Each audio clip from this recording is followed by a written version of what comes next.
Hope is a tricky word. When we say that we hope for something, there's kind of a sense in which we're crossing our fingers behind our backs. We can hope our team wins the World Series. We can hope some politician wins an election. We can hope to get the job we want. But with all these things, as well as almost everything else we say we hope for, we want them to happen.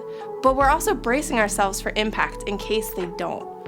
This is not how the Bible uses the word. In the Bible, hope has to do with not being able to see something now, but waiting for it. Think of what Paul says in Romans 8. Hope that is seen is not hope, for who hopes for what he sees? The opposite of faith is not certainty, but sight. As Paul says, hope does not put us to shame. When Christians speak of hope, we speak of confidence because our hope is grounded in our God, whose faithfulness never fails.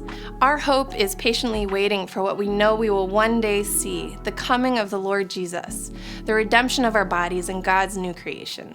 That is why Hebrews can speak of the full assurance of hope. In keeping with our theme for this Christmas season, we also recognize that our hope is an unlikely hope. But how? How can a hope that is confident and sure also be unlikely? The answer is simple. It's unlikely because of us.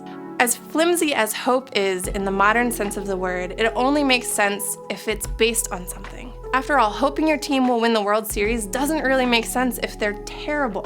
What raises the question? Why would you, of all people, have reason to hope? Is there something in you that makes you think you deserve God's favor?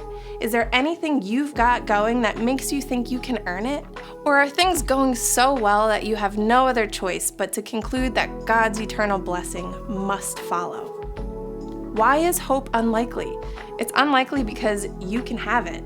The hope is that you and all you are can be raised as He was raised, justified, forgiven, beloved as God's son or daughter, that your destiny is to know and enjoy God forever.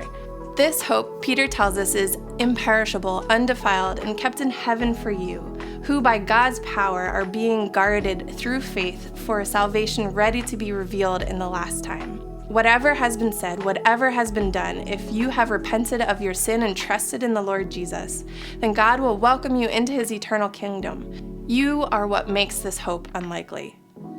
But Jesus is what makes it certain.